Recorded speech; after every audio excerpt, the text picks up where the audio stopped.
પાંડેસરા વિસ્તારની આશાપુરી સોસાયટીમાં રહેતો અને કેટરસ કારીગરોનો કોન્ટ્રાક્ટર લેતા યુવાનને ગત રાત્રે 10,000ની રકમ વસૂલવા માટે ભીડભંજન આવાસ પાસે બોલાવી 3 યુવાનોએ લાકડાના ફટકા મારી મોતને ઘાટ ઉતારી દીધો હતો. હત્યા કરનાર 3 યુવાનને પાંડેસરા પોલીસે ઝડપી પાડી રિમાન્ડની તજવીજ હાથ ધરી છે. પાંડેસરા પોલીસ સૂત્રો પાસેથી મળતી માહિતી મુજબ સ્થાનિક આશાપુરી સોસાયટી વિભાગ 2 ખાતે રહેતા વિશાલ ગર્ગ કેટરસના કારીગર સપ્લાય કરવાનો કોન્ટ્રાક્ટર ચલાવે છે.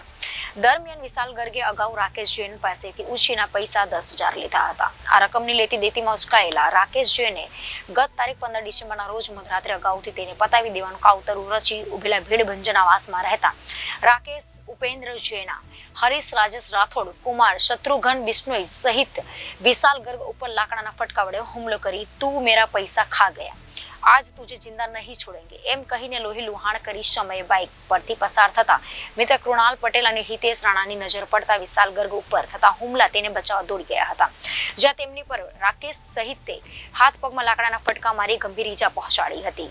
આ બનાવ અંગે જાણ થતા પાંડેસરા પોલીસનો કાફલો ઘટના સ્થળે દોડી આવ્યો હતો અને તપાસ શરૂ કરી હતી. વિશાલ ગર્ગને ગંભીર ઈજા થતા સારવાર અર્થે નવી સિવિલ હોસ્પિટલ ખસેડાયો હતો, જ્યાં ફરજ પરના તબીબોએ તેને મૃત જાહેર કર્યો હતો.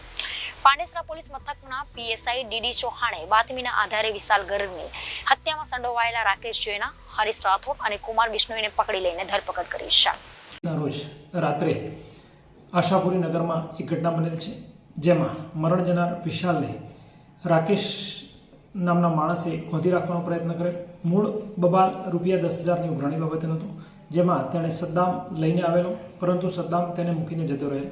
ત્યારબાદ રાકેશ અને વિશાલ વચ્ચે પૈસા બાબતે ચકમક જરતા રાકેશે વિશાલને હત્યા કરેલી, જેની હત્યામાં કુમાર અને હરીશ નાઓએ પણ મદદગારી કરેલી.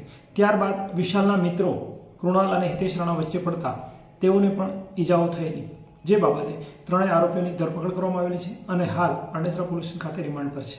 કેટલા રૂપિયાની લીધી હતી ને કયા મામલે આ લીધી હતી? જી, બંને રાકેશ અને વિશાલ નાઓ ઘણા સમયથી આર્થિક વ્યવહાર સાથે સંકળાયેલા હતા અને છેલ્લા 6 મહિનામાં જે રૂપિયા 10,000 લીધેલા વિશાલે રાકેશ પાસેથી, જે ચૂકવવા માટે રાકેશ વારંવાર વિશાલને પ્રેશર કરતો હતો અને ગઈ 16 તારીખે જે પ્રેશર અને મગજમારીમાંથી હત્યામાં પરિણમેલ છે. જી સર, આરોપીઓને કઈ ગુનાહિત ઇતિહાસ કરો? જી, 3 આરોપીઓ વિરુદ્ધ પ્રોહિબિશનના ગુના રજીસ્ટર થયેલા છે અને એક આરોપી વિરુદ્ધ રાયોટિંગનો પણ ગુનો દાખલ થયેલ છે. એ લોકો પાસે કઈ બંદૂક બી મળી આવી કઈ એવું? જી, અત્યાર સુધીના ઇન્વેસ્ટિગેશનમાં એવું કંઈ ફલિત થયેલું નથી, પરંતુ ઘણી બધી ઇન્ફોર્મેશન છે જેના આધારે આગળની તપાસ ચાલુ છે. Reporter Hitesh Prajapati, Janadesh news, Surat.